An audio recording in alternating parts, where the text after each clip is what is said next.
Hello guys, what's up? Time for the new lecture. Najdorf, one of the best variations with black pieces against e4.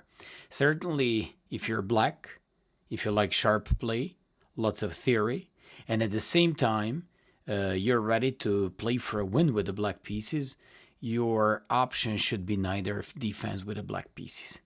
It's not just like that a Najdorf is considered to be absolutely the best opening for black in the world with the black pieces against e4.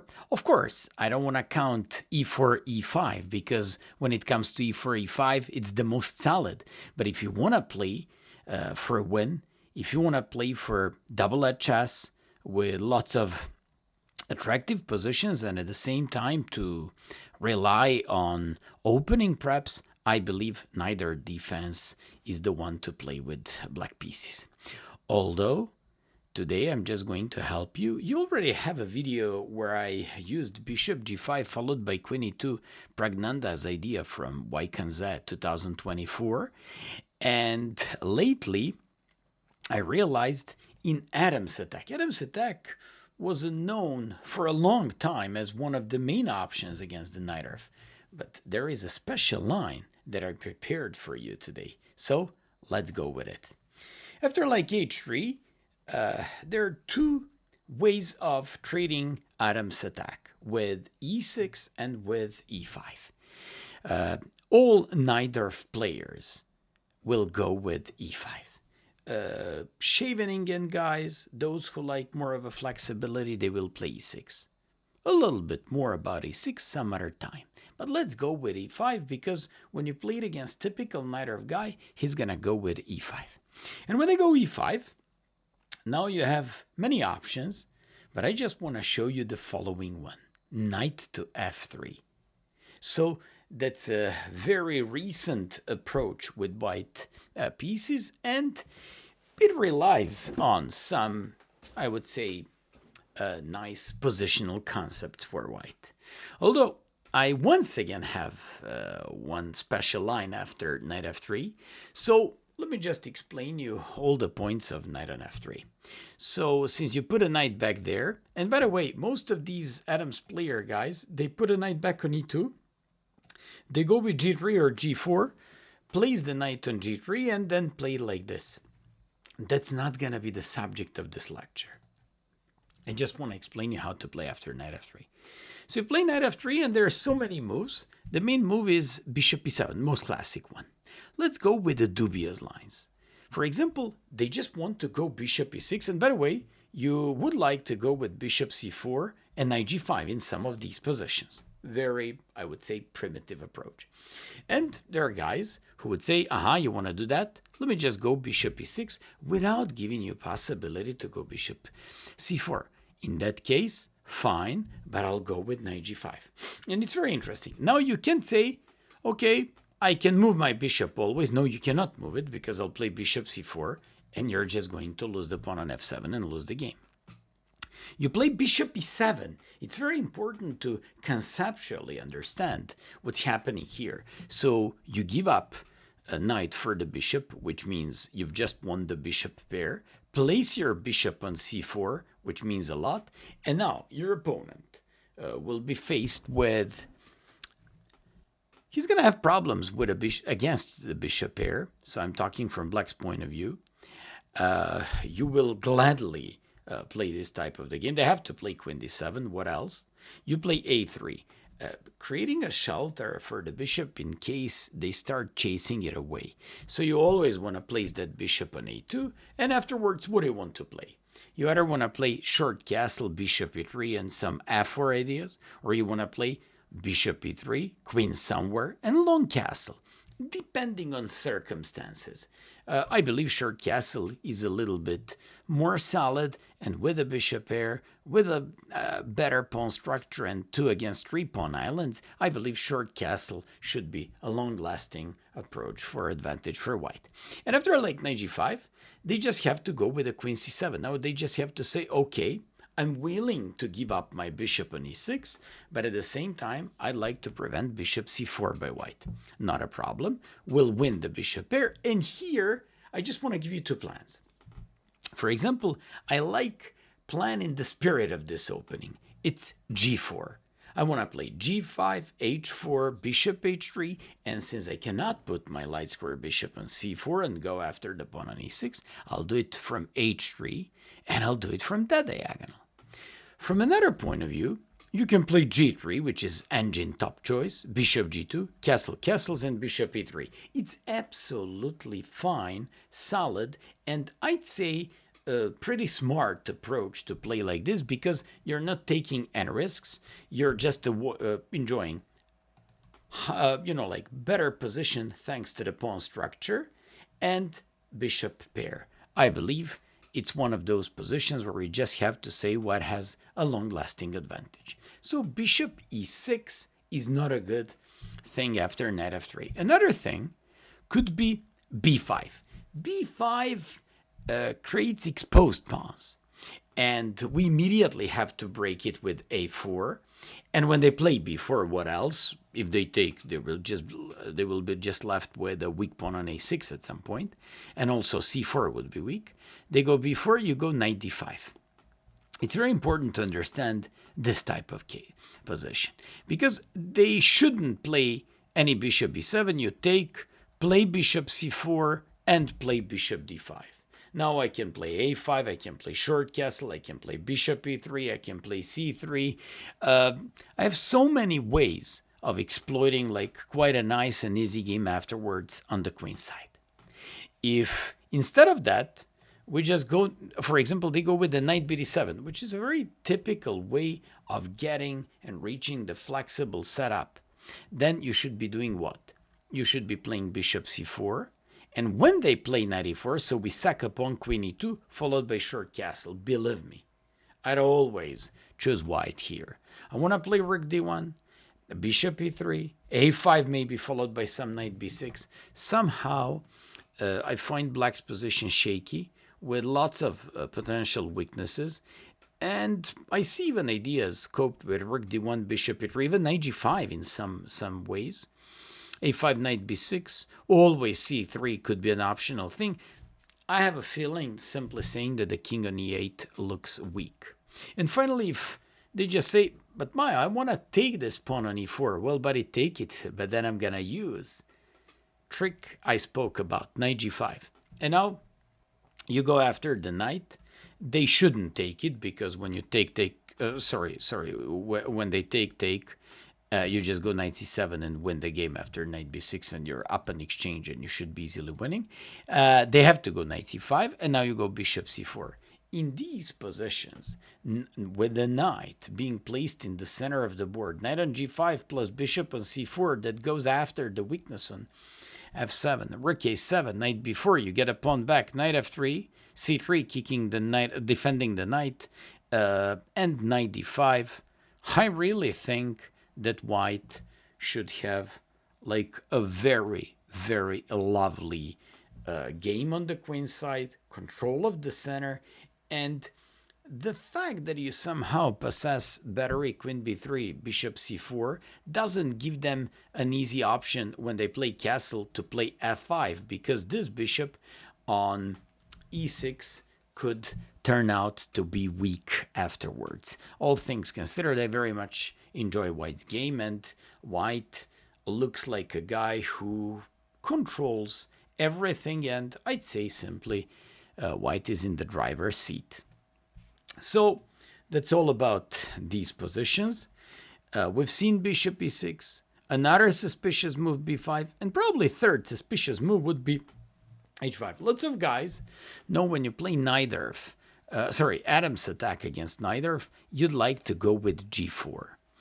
And since you'd like to go with g4, they would like to play h5 to avoid any g4 at any moment. Okay, you do it, but then you're just giving me possibility to place my bishop on c4, go after the f7, and even place my knight on g5 with additional pressure on the f7 pawn. Here I found a couple of interesting games.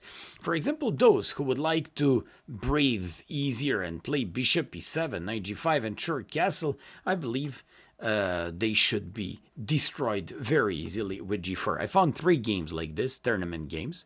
All these games were won by white very easily. So just like you see, we have a knight on g5, bishop c4, we've just played g4. Somehow we launched the attack, and black doesn't have enough resources. Also, take a pawn on h5 as a hook in this position. So your attack on the king side has just been accelerated thanks to the pawn on h5. Another thing is when you play bishop c4, they go bishop e6. Like, I want to soften your attack. Buddy, it's not a problem. But I'll take on e6, play knight g5, and go with f4.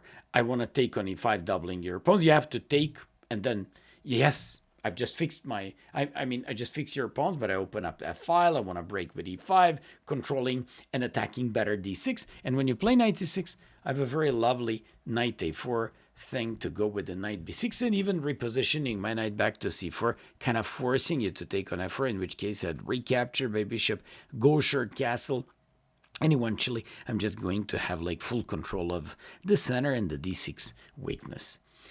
So we've seen already 3 moves, and none of these moves after knight f3 was good. So once again, h5, suspicious because of bishop c4, knight g5. Bishop e6, suspicious because of knight g5. And b5, suspicious because of a4.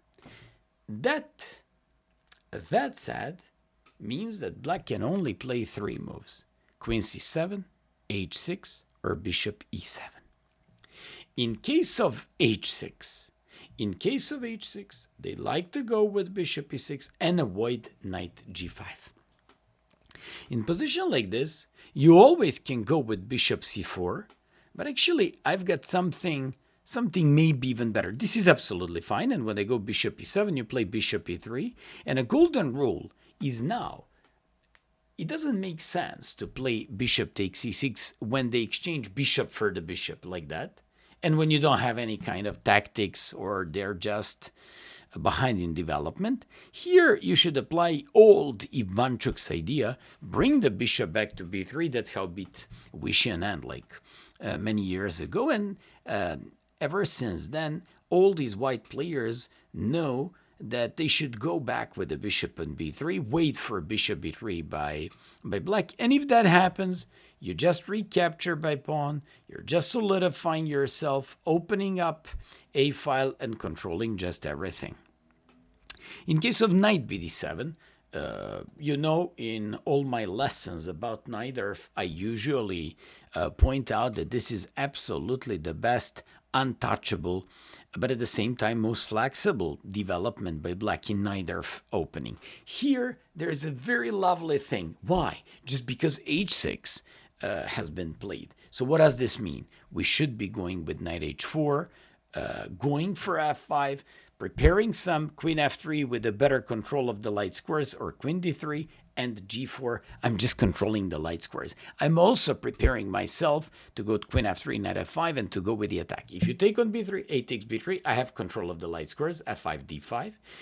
If you take on f5, I'll recapture, whether by pawn or by queen. If I capture by pawn, I'll go g4, and then if you play short castle g5 to kill you. Otherwise, if you take on f5 and I recapture by pawn, it's important that I have the light square bishop, that he can never start pushing this pawn forward in the center, coped with d5 by black. So that's a big thing, and this is very important to understand from positional point of view. If they go knight c6, knight h4 again, Nakamura played that against Duda. And let me just show you only game that I had in this opening. Only game that I had in this opening, I had like this. Knight h4, my opponent just played knight takes e4. At first, I have to tell you that I thought that I may be blundered, but then I just said, okay. I can take on e4. When he takes on h4, I can take on d6, and position looks like with the mutual chances. I said, okay, but wait a sec, can I go with this? And I said, if bishop h4, I can go queen h5, and I just have like a very nice position. My opponent played knight c3, attacking my queen. I said, okay, looks like it works. I was supposed to take on c3 at first, but then I found, wait a sec, he can have this. So he can't take my bishop. I'm not touching his knight either. He can't take on h4 because of mate. And I said, wow, this looks okay. My opponent played short castle. And then, you know that I always enjoy in these crazy type of games. I played knight g6. I very much enjoyed my game with all these pieces pointing out onto the king's side and going after the attack. And somehow, I really enjoyed White's game. I won this in a miniature in 21 moves. It's 14th move right now. But I don't want to show you everything because my opponent collapsed way easier than he was supposed to. So knight h4, knight a5. Now he wants to take the bishop on b3 by knight, which is not a problem. You always can take a takes b3, but when they have the light square bishop in Najdorf, it's dangerous and you don't. Now, if they play knight b3, a takes b3, they will just break in the center easy with d5. That's why we want to, I mean, not that we want to, but we actually have to take on e6. Nakamura played knight g6, and here Nakamura played castle knight c4, bishop c1. Had a slightly better position against Duda. Although I also believe queen d3, knight e7, followed by short castle could be good. But of course, what Nakamura played in Madrid 2022 was absolutely fine. And you just have slightly better game. He doesn't have a possibility for a castle short. He also has like 3 pawn islands. What has to be slightly better here? And that's how you should treat those positions when they play 7th move h6. h6 is a very logical and very common approach by black. They just think when they play this, if they manage to play bishop e6, they did everything. So you have to be very precise. So bishop c4. By the way, here, I'd like to give you a computer suggestion with the knight h2. Idea is knight g4 with a double idea. You want to provoke them to take, in which case you take by pawn. Or if they don't take, you go back with your knight controlling both d5 and f5. This is just an engine approach. So remember, you're just having slightly better game. You want to play bishop d3. You want to play short castle. You just want to take control of the d5 and f5. So I gave you alternatives here. It's on you. Which one are you going to take advantage of? And finally, before we go with the main line bishop e7, just queen c7. Queen c7 stops one of your main ideas coped with bishop c4, and it makes perfect sense. Now you're using plan I just mentioned in previous line, knight h2. What a lovely way to reposition your knight to provoke weaker guys to take on g4. After which you would just recapture by pawn and open h file and get like full control of both d5 and f5. So what's happening here? When they go h5 to avoid knight g4, it's not a problem. But now I'm gonna get e3 square one way or another. So bishop e2, bishop e6, castles bishop e7, rook e1 for a reason, knight f1 and knight to e3. And once again, you're controlling this one. Those who are willing to play desperation, they will have to learn these attacking ideas coped with the h3 and knight f3 and rook g1. I'm going to show you that a little bit later. But at the same time, you guys have to know and you have to remember this maneuver with knight h2, knight g4. Or if they stop it with h5, you go just knight f1, knight to e3. Important is to reach e3 with the knight. How you're going to do it, that's another question. But you just know what your goal should be. And I believe that's one of the most important things. Another guy played bishop e6, knight g4. You go bishop e2, a4, stop b5, and knight to e3. Afterwards, bishop f3, short castle, a5. White has like a very, very nice game. You can just decide to play, for example, knight d5, followed by b4, c4, knight ed5, followed by some other type of ideas. In general, white has long-term slight advantage, And this looks like Karpov and his treatment of Najdorf like 40 years ago. And finally, if knight h2, knight b7, now they're kind of making this flexible knights, but they can't place the bishop on e6. So you go knight g4, which is a very logical thing. You go knight e3, controlling d5 and f5. And if they go bishop b7, you just go a4 and jump with the knight on d5. White has full control, knight d5, and you enjoy the bishop pair with very lovely and very stable advantage. If knight to e3 and they don't play bishop b7 and they don't allow you a4 followed by knight d5, knight b6 makes more sense. This is Pragnanda Makshudlu, played in Vaikanset 2023. Knight b6 makes more sense because it takes better control of the d5. And now, also, in a way, it stops and makes it useless to play a4. Here, Pragnanda played a nice plan. He played a3 to avoid b4, played bishop d3 over protecting e4, put the queen on f3, played short castle, played bishop d2, and when Makshudla played knight c5 going after the bishop, went back here. Interesting enough, Pragnanda was much better at this moment, but he still lost the game. He wants to play b4 and to get like proper jumps with his knights on either d5 or f5. Apart from that, I believe that way easier was after knight b6 to play bishop to d3, completing your development, preparing for a short castle, but at the same time, after bishop e7, queen on f3. I especially like this type of plan because it reminds me on some Rai Lopez ideas. I'd like to break on the queen side with a4. I'm going to provoke you to play b4. In that case, you'll help me to reposition my knight from c3 to go via e2 to g3. From g3, it can jump on f5. From f5, I'm just going to organize the attack. Asking me which castle should you go for? Definitely you should go for a short castle and play like that. Don't go with a long castle. And that's it. And that's it. And it's time for the main line. After like h3, e5, you just go knight f3, and they go bishop e7. It's absolutely the most solid and the best way of playing this variation. After like bishop e7, boom!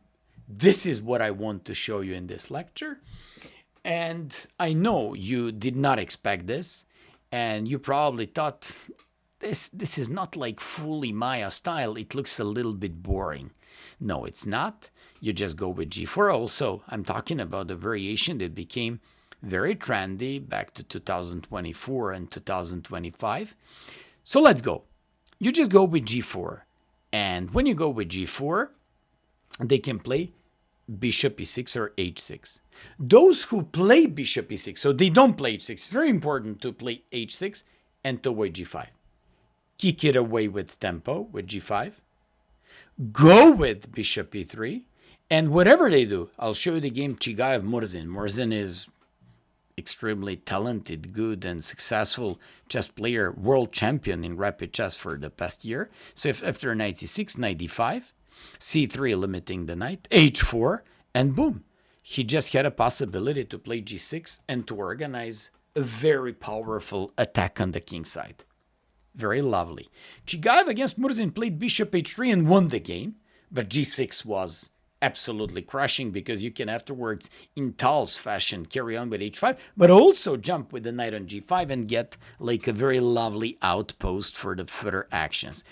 After like bishop e3, the guy played knight b6, h4, knight d7, queen d2, rook c8, h5. What else can you imagine in a game like this? This is game of a grandmaster Arbrogic from Croatia, who's a very strong player, and he's got a very lovely type of chess and attacks, especially against these Sicilians with white pieces. And when his opponent, FIDE master, played knight c4, he captured, played knight h4, which was a crucial thing, to get like good control of both of these outposts, d5 and f5. Knight b6 long castles, and out of complete desperation, this guy played rook d4. It's an interesting attempt. And after bishop d4, played knight c4, took on d4, but Rogic played knight e5, played f4, and probably his opponent didn't expect, or maybe he just miscalculated, because if you take on h4, c4 was hanging. He took on g5, and when they counted material, his opponent just had to resign because he was down a piece. So just like you see, when you play g4, they have to go with h6, simply going with h6, forcing these guys to stop, and for the time being, to prevent g5 followed by h4. And when they play h6, you just go with rook g1. Another lovely move, which in many positions and in many of these lines gives you g5 break, taking mainly by knight on g5. So let's go. When you play rook g1, for example, Giri had a game against someone who tried to stop your main idea. So your main idea should be g5, taking by knight.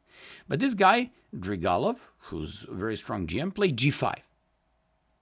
Giri played knight e2, repositioning his knight in a very smooth way to c4. And from c4, it can control a5, b6, d6, and go to e3 and d5 and f5. Knight bd7, knight c4, knight c5. Giri played queen f3. And just like you see, Giri already had a very lovely type of the game. He had his knight where it really belongs and where it should be, stopped d5 ideas, and go with knight cd5 followed by c3. To be honest with you, this is everything what I dream of in a position like this. Full control of the game, but still black player somehow held, and eventually they made a draw. Another thing is after rook g1, if they don't play g5, but they go knight bd7. For example, knight bd7 gives us, and for my taste, knight bd7 is dubious move. Yes, he get like a flexible approach, but after like g5, by the way, bishop e6 makes no sense because you play g5, and after this, you play knight g5, going after the light square bishop. If you allow me to take on e6, I'm not only going to win the bishop pair, but I'm also going to win the pawn on g7. So you have bishop e6 should be out of option in a game like this, and white just has like much better game. Another thing in this position is instead of bishop e6, knight bd7, very similar. Yes, you get a flexible knight, but at the same time you give me g5 followed by knight g5, and now you have this weakness, and I'm threatening bishop c4. After b4, a4 is the key break on the queen side, because once you play like this, I'm suggesting you to play bishop c4, knight g5, and go after the f7 pawn. When they take, you take and play b4. What's the point? You're not allowing this. At some point, you're just going to prepare to take. And by the way, you know what? Now you're going to ask me, Maya, could we play knight a6 to get a queen? Didn't you blunder this one? If you play knight a6, I go like king f7. You'd go knight d8, rook d8, and somehow they have 3 pieces for the queen. I'm not saying that this is not possible to play, but it's way better to go with b4, b down a piece, and a lovely thing could be, for example, going back with the bishop and threatening some knight e6 ideas. I'm stopping activity of the knight on d7, and somehow king is very unhappily placed on f8. And finally, let's go with the main move here. So the main move here is the most logical one. By the way, I showed you this. No, I didn't show you queen c7. Queen c7 makes perfect sense. Any queen c7 stops bishop c4. But believe it or not, queen c7 is not a good move, and that's why I'm going to color it and circle it with yellow. So you play g5 and knight g5. What's the point? If you play, you can play bishop e6, so you have to find either b5, bishop b7, or knight bd7. Knight bd7 is bad because queen f3. I'm now threatening knight e5, knight e5, queen f7, and knight e6 mate. So rook f8, bishop e3.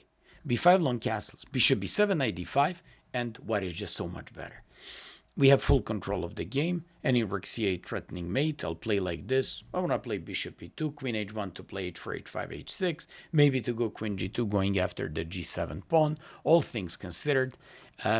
Black has problems because black doesn't have a well developed pieces, and also they have problems with the king being stuck in the center.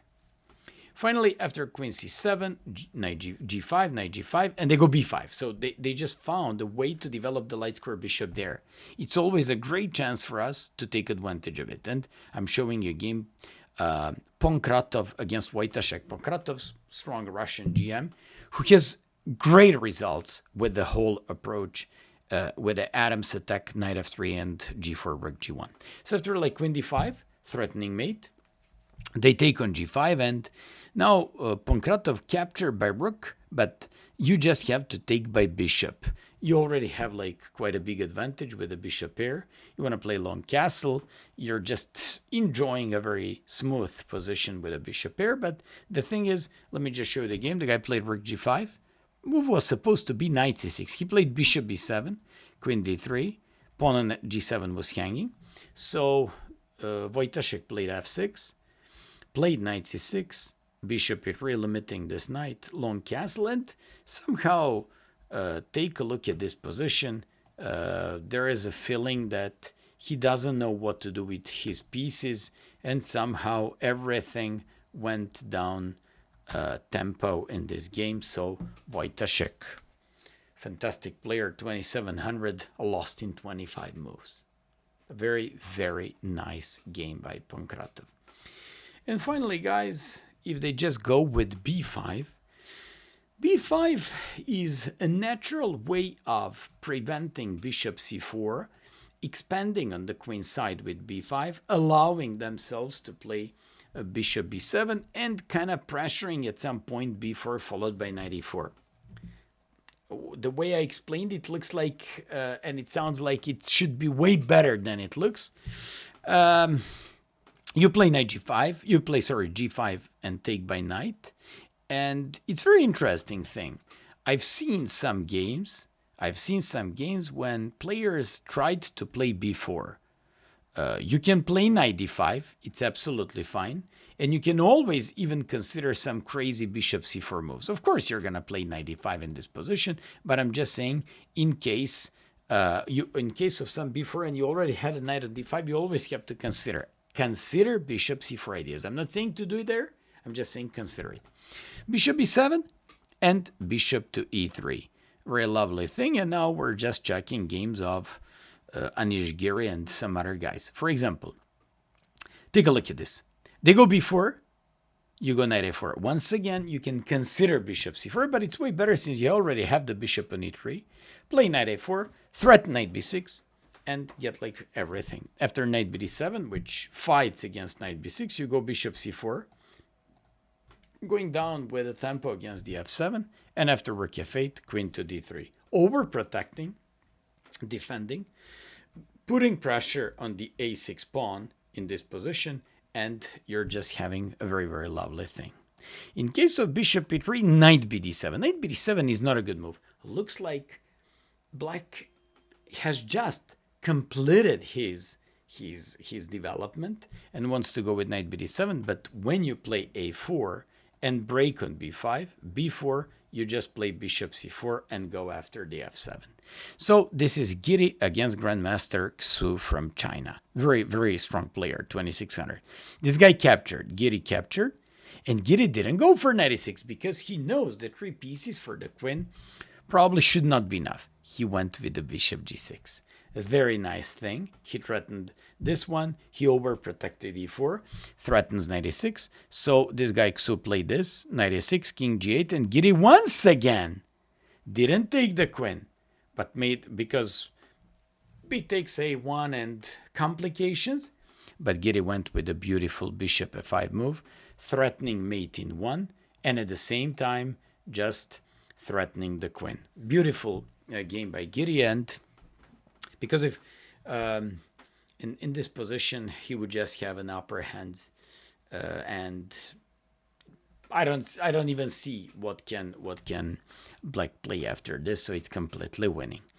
Another thing is bishop g6, and they go queen a5. They just threaten to take on b2. Boom, b4. This is Another game that I found played in Build 2023, Rook b1 going after these two pieces, and after this Rook b7, he was completely winning. Fun fact was the last move, because when he finally hoped that at least he can solidify himself and play this game, because he's not even down a pawn in this position. Actually, he's up a pawn black. This guy played Rook c7, and I very much like this approach, because you can take because of fork. And when he played Queen b5, Bishop f5, threatening like Anish Giri on d7 and 96 check. So after like King e8, played 96, and after this, just finished him off with Rook e7. Beautiful game. The guy with the white pieces was only 2250, but made a beautiful game, and I just have to give this guy Lohia all compliments. And finally, after like Bishop e3, they don't play Knight b7, they don't play b4, but they go Queen c7. Queen c7, we just have to take as a very nice measure of precaution against ideas by white coped with Bishop c4. So it's a nice flexible move. White played Queen d2, Knight bd7. b4 is not a problem. You play Knight d5, recapture by pawn, and go with long castle. Then you play Bishop g2, and I'll show you a little bit more about this game in the final variation. After Knight bd7, long castles, and b4. I found that when they play b4, Knight d5, not many guys on your level will play the next move. And next move is the top GM move, and it's typical engine move. It's Bishop c8. Actually, black repositions his bishop and puts it on the better diagonal. Even there, I found a nice game. But in case they play just normal, for example, Rook c8, you just put the king in safety, King b1. They just want to go normal. You just want to break with f4, and you want to take on e5 and play d6. So they go like this, and believe me, with the king, got stuck in the center. Inability to make castle easily, because they will have problems along the g file thanks to all our pieces surrounding their king on the king side. I believe everyone would like to play this with white pieces. What else? So Bishop g2, this is computer line now. Bishop c8, I found like few games there. And here, don't play f4, even though it's a very classic move. An idea after f4 is Bishop f5. They just found it. And when you take on e5, they play beautiful Rook c8. And, for example, whoever plays Najdorf on top level, they just know they should be going with this. You go Rook f1, they take on c1, they second exchange, take on d5, and black has great compensation. I found a few games like this. Point against Bishop c8. What do they threaten? To reposition that bishop on f5, to go followed by Rook c8. Aha, so they're looking for f5 and weak c2. Okay, let me just go Queen d3. What's the point on Queen d3? I'm preventing Bishop f5, and I'm fighting against that in the very nice fashion. So they go g6. Oof, looks like I can't stop it anymore. And now I found a game played in European Championship last year where the guy and I am played 96. What a powerful way of fighting against Bishop f5. And I'm just going to show you after knight f takes e6, d takes e6. By the way, watch this out. Now Bishop is attacking the rook, so they can't take on e6. Bishop b7 check. And now played Bishop b7. Took on d6, going after the fork with the Queen f6. And after King c8, unfortunately, he played Rook b6 and they made raw. He had Rook d7 to win the game in a very, very nice style. A Rook d1 followed by Queen e6 and Rook b7. Unfortunately, he didn't find it and they just drew the game. Guys, hopefully you enjoyed in the Adams attack. This was a top-notch and something extremely trendy lately. That idea with knight f3, rook g1, and g4 is something that reminds me of some of freak attack variations with rook g1.